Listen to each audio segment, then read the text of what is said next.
gutom pa ang mga Pilipino? Anin lang ang panlad kung hindi naman.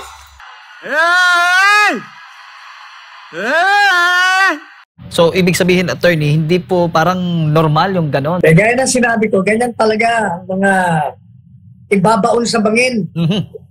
Pinilalasing sa kapangyarihan, gaya ng abuso. What's up mga kababayan? News That Matters here. Dito sa video natin ngayon ay ating panonoorin o pakikinggan si Attorney Sal mga kababayan. Naglipa na mga kababayan tong mga fake news na ginagawa kay VP Sara upang i-mind condition ang sambayan ng Pilipino sa mga maling impormasyon patungkol sa mga Duterte. Na ang mahirap pa dun mga kababayan binabayaran pa ang mga legal page sa social media upang iparating sa taong bayan na ang pamumuno ni Bangag at ni Tamba ang nangunguna habang ang performance ni VP Sara palugmok di umano. Naku po mga kababayan, huwag kayong maniwala dun sapagkat gawa-gawa lamang ito ng bangag na administrasyon. Lalo na't ang pangarap nila ma-impeach o mapatalsik nga sa posisyon itong si VP Sara Duterte. Grabe naman talaga. Napapayag ba kayo nun mga kababayan na itong si Tamba Romualdez magiging kapalit ni VP Sara sa posisyong Vice Presidente ngayon? Naku naman po, wika nga ng taong bayan parang naglagay kayo ng special child sa loob ng Malacanang na ating bigyang highlight muna ito mga kababayan. Performance and the impact resonates in their lives. Mahigpit ang paala sa ating manalo na Pangulo, Ferdinand Marcos Jr. Aanihin natin ang magandang numero sa ekonomiya kung gutom pa ang mga Pilipino. Anin lang ang panlad kung hindi naman pakikinabangan performance and the impact. Ano raw mga kababayan? Sana naintindihan nyo yung sinasabi niya mga kababayan. Nangangarap pa yung maging presidente. Ulitin natin baka kulang naguluhan, hindi kayo. Ayan, future fake president ng Pilipinas. Pasok. Performance and the impact resonates in their lives. Mahigpit ang paala sa ating manalo na Pangulo, Ferdinand Marcos Jr. Aanihin natin ang magandang numero sa ekonomiya kung gutom pa ang mga Pilipino. Anin lang ang panlad kung hindi naman pakikinabangan performance and the impact. Ito po mga kababayan, meron pang isa.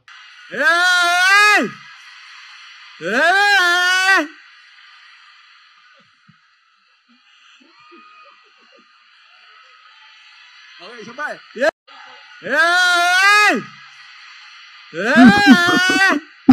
Naku po!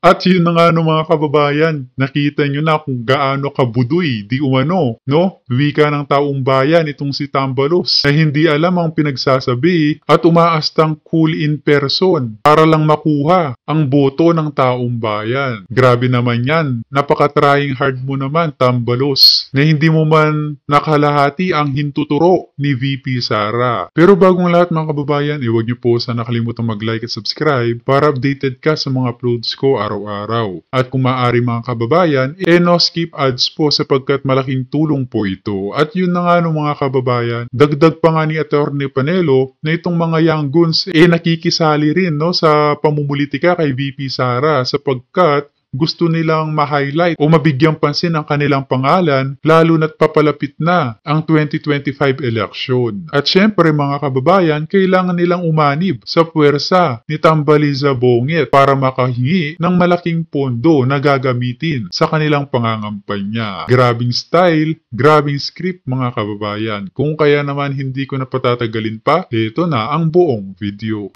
Nako, Attorney Sal, bukod po sa sinasabi po ninyong Young Guns dyan po sa Kamara, ay ito pong grupong bagong alyansang Makabayan o Bayan ay naghahanda na rin po ng kanilang impeachment complaint laban po kay Vice President Sara Duterte. Hindi po sila nagbigay ng detalye kung ano po yung magiging basehan ng kanilang reklamo, pero itinatanggi po nila ang pamumulitika ang nasa likod ng gagawin nilang hakbang. Nako, hindi ba sinabi ko na sa programa natin? Matagal na. Sabi ko tutuloy nila yung impeachment. Talagang gusto nilang i-demolish si Inday Sara. Kaya sabi ko, sige, tuloy niyo para madali ang pagkasira ninyo. Lalo nyo lang pinapaalam ang galit ng tao sa inyo at lalo nyo rin pinapaalam, pinapadagdagan, pinapalawak ang suporta ni Inday Sara. Yung sa budget po ng Office of the Vice President, Attorney, posible ho bang madagdagan yon dyan po sa Senado? Gaya ng Senado, dagdagan yan o hindi. Yung mismong si VP Sara, magtatrabaho siya. Doesn't matter to her anymore. Kasi nga, pinopolitika siya. O, sa inyo na lang yan. Pero ako, dahil creative naman itong aling ito, kahit na walang budget ito, magtatrabaho ito. Sa dami ng mga kaibigan niya, dami sumusuporta sa kanya, pwede silang magbigay ng mga ayuda na siyang i-distribute ni VP Inday Sara.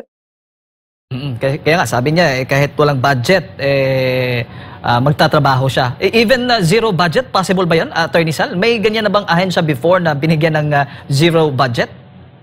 Kung sakali man. Na-discuss ko na rin yan eh. Yung zero budget, pwedeng mangyari yan kasi sila ang may kapangyarihan na mag-approve o disapprove. Pero, pwede mong i-demanda yung mga yan, punta ka sa Korte Suprema. Kasi, magiging grave abuse of discretion ang kanilang gagawin. Pero unang-una, yung young guns na yun eh, yun ang tinatawag ko mga young unknowns. Gumagawa lang yun ng mga bayan para makilala sila. Hindi kilala eh. Hindi mo malaman kung sa mga planeta nang galing yun. Ang kabalbalang pa pinagsasabi. Walang sense eh. Pangalawa, yung presidente, vice-presidente, sa totoo lang, under the Constitution, wala namang ibinigay na tungkulin maliban sa siya ang papalit sa presidente kung ang presidente ay magbitiw sa tungkulin, mamatay, o kaya naman permanently disabled, o kaya naman matanggal. Ang nakalagay doon, maaari siyang manombra na membro ng kabinete. Pero discretionary yun sa presidente. Subalit sabi, sa totoo lang, kung tutuusin, yun lang ang kanyang tungkulin. Kaya hindi mo kailangan ng napakaraming budget to function. Kailangan mo lang talaga maliit na opisina para makasiguro ka na at any time ikaw ay malusog, nakahanda ka mag-take over. Ngayon, ang kagandahan dito kay VP Inday Sara, kahit na nga hindi binibigyan siya talaga ng mandato, gusto niya na bilang vice-presidente, makatulong siya sa pamamahala ng pamahalaan, sa pagbibigay ng serbisyo publiko. Kaya tama, Attorney Panelo. Wika din yan na hindi siya papipigil, no? Dito sa mga nangyayaring pamumulitika sa kanya. Oo, napapagod siya. Pero hindi ibig sabihin no, na susuko siya sa mga buwayang ito. Dahil alam niya na marami ang nagtitiwala sa kanya, na umaasa na mawakasan itong bangag na administrasyon. Gumawa siya ng programa kung saan makakatulong siya sa maraming tao. Sapagkat habang totoo na may mga departamento, na may mga ahensya na mandato na tumugon sa pangangailangan, sa totoo lang, alam naman natin na mabagal. Merong tinatawag na red tape. Kaya iba na siyempre pag merong sariling pondo ang vice-presidente para pag merong mga hindi natutugunan sa mga lugar sa Pilipinas, ay naririyan ang opisina ng vice-presidente na maaaring tumulong doon sa mga ahensya ng gobyerno na talagang yun ang kanilang main function. Yun ang kagandahan ni Inday Sara. Kaya yung panawagan naman ng mga hindi kilalang mga kinatawan, siguro nakakantsawan na sila ng kanilang mga sinasakupan na hindi namin naririnig mga pangalan niyo dyan sa Kongreso. Magsalita kayo. Siyempre, ang the best para malakala ka, sumakay ka sa popularidad at sa pagkakontrobersya ng mga tinatapon na isip ni VP Inday Sara. O kaya pumasok sila dyan. O yan ang katotohanan. Attorney Sal, sa ibang issue naman po, nitong Miyerkules, bago ipasa sa ikatlo at huling pagbasa ang panukalang budget sa susunod na taon sa Kamara, ay hindi pinagsalita si Congressman Wilbert Lee at agad nagmosyon si Congresswoman Janet Garin para ipasa ang pondo ng Department of Health sa plenaryo. Sabi ko nga, whom the gods wish to to destroy, they first made man. Yan ang kasabihan. Na yung mga gustong ibaon sa lupa, ilaglag sa pangin na mga Diyos ng tadhana, ay nilalasing muna sa kapangyarihan. Kitang-kita mo ang kalisangan nila sa kapangyarihan. Hindi nila pinagsasalita. Yung gusto mag-interpolate, gusto mag-object. Siguro may mga nakitang Correct. anomalya ito si Congressman Lee, kaya gusto niya sumali pero ayaw siyang pagsalitain. Kaya mo sila. Ang pinaglalaban kasi ni Congressman Lee, mga kababayan, sana ma-allocate ng tama itong pondo nga ng PhilHealth, no? Na malagay sa pagpapaganda sana ng hospital, mga equipments na kulang-kulang. Pero itong mga buwayang kongreso, hindi payag doon, mga kababayan, na gusto nila na mapunta sa kanila ang pondo. At sila na ang bahala di umano roon. Naku naman po. Doon palang, mga kababayan, halata na may balak silang ibulsa ang nasabing pondo ng PhilHealth. Hay nako. Talagang lalo nilang pinatitingkan ang kanilang abuso. Kitang-kita ng ating mga kababayan. So, ibig sabihin, attorney, hindi po parang normal yung ganon. Di ba dapat part ng due process, kung merong kokontra, dapat pagpasalitain. Ganon ho ba, attorney? At dito sa nakikita natin, pinipigilan, parang binubusalan. Nagkakampihan. Gaya ng sinabi ko, ganyan talaga ang mga ibabaon sa bangin. Nilalasing sa kapangyarihan, kaya nga abuso. Ito pa, plano pa rin, Attorney Sal, na questionin ng isang grupo din sa Korte Suprema ang mabilis na pagpasa ng budget sa Kamara. Punto nila, bakit kailangan madaliin ito? Nasa isang taon pa naman daw ito gagamitin. Kung ikaw po ang tatanungin, Attorney Sal, tama lang ba ang naging aksyon ng Kamara? Kailangan ng national budget. Talagang kinikilatis yan. At hayaan mo ang lahat ng mga gustong sumama sa pagsusuli ay pagsasalitain mo. Sapagkat yun nga ang function nila. They are precisely there to study, to scrutinize the budget, the program, upang alamin nila kung nasa wasto, nasa tama, o mali ang mga nilagay na mga mehora dyan. Pag yan nire-railroad mo, again, that is a grave abuse of discretion na po pwede mong maging ground o dahilan na umakyat ka sa Korte Suprema upang iwasto ang kamalian.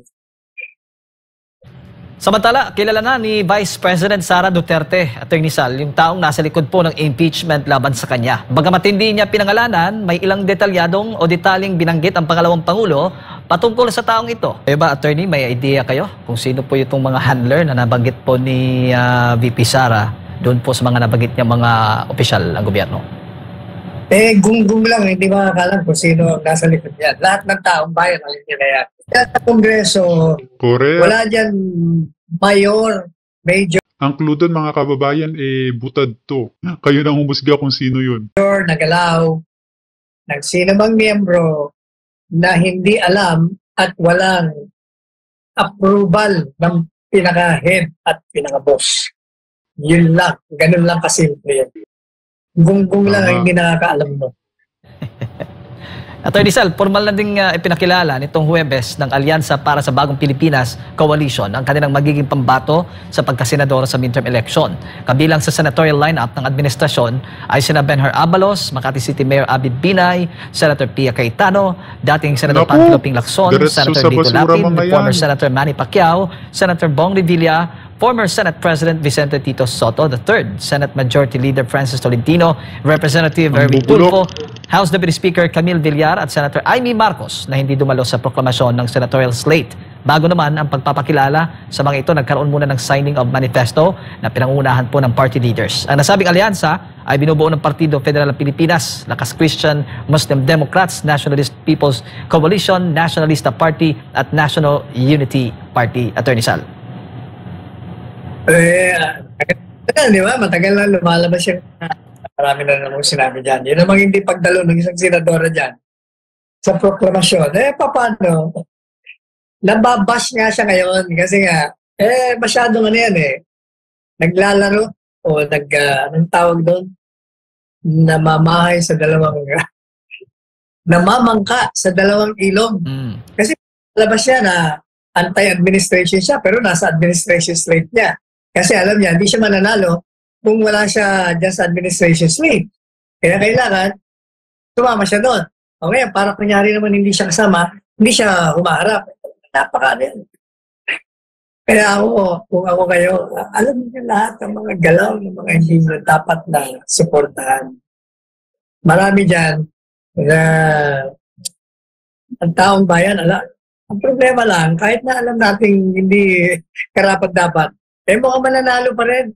Mananalo kasi nga, maliban pa sa may political base, pera, may name recall, may face recall, ang boboto sa kanila, open sa lahat ng uri ng intimidasyon, impluensya, bilihan ng boto, yung utang na loob. Kasi nga, wala o kulang ang karamihan sa formal na edukasyon na siyang nagiging sandata upang yun ang maging weapon nila.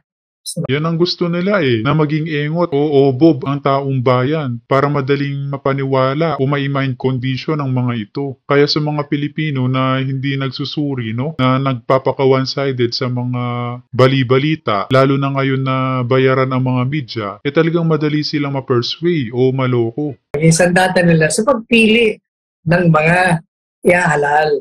Kulang sila dun Kaya nga pabalik-balik tayo ng pagboto sa mga ganitong uri ng tao. Ay, di ba ako ever since, sinasabi ko, kailangan natin i-abolish na yung kongreso yan. Kasi gumagastos tayo ng sobrang dami ng pera. Bilyon-bilyon sa sahod lang nila, sa allowances nila, sa pagsasagawa ng mga useless na mga investigasyon.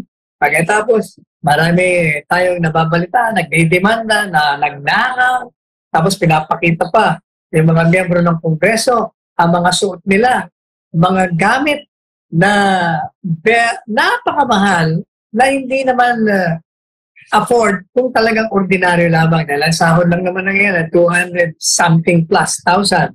Kaya saan sila kumukuha? Gaya nung si Teacher Stel, gaya nung isa pang, lahat sila, di ba? Meron pang isang bago dyan, mas matindi na, yung sino ba yun? Kongresista ng Abra. Ngayon, nila lifestyle check na sila ng netizens at lumalabas na. Kaya nga yung mga pumupunta ron na naka-chopper, biglang hindi na nagpupunta naka-chopper. Yung mga nagpupunta ron na mamahaling mga sasakyan, biglang hindi na nila nilalabas. So, ganyan nangyayari. Kaya ayaw man natin tanggapin, talagang itong mga nasa administration, mananalo. Plus the fact, midterm elections ngayon. Pag midterm kasi, lahat ng mga LGUs, ang susuportahan ay ang mga nasa administrasyon. Yan ang katotohanan. Kaya malaki ang kumpiyansa na makukuha po nila itong 12 pwesto. Ay, hindi 12. Dahil meron dyan ng mga hindi talaga papel. Like yung isang senador dyan na tinulungan ni Presidente Duterte. Pagkatapos, trinaydoran ng PDP laban. Sa unang pagkakataon na makapunta sa kabila, ayun. Pagkatapos siya palumalabag ng election campaign. Kung ano-ano mga plataforma, nilalagay ang mukha niya, sa telebisyon, sa radyo. Ayun. Yung tao yun. Ngayon, nandiyan sa administration. Meron naman dyan yung isang kapatid. Ang kapatid ng nasa kapangyarihan na talagang user. Gumagamit talaga siya. Talagang para sa sarili niya lang yan. Meron isa naman dyan na hinangaan ko dati. Siya naman ang author ng pagpapagawa ng 28 billion na building. Naku, ito, yung mga hindi na dapat talaga ito. Gusto ko nga talaga i-abolish na yun para mawala na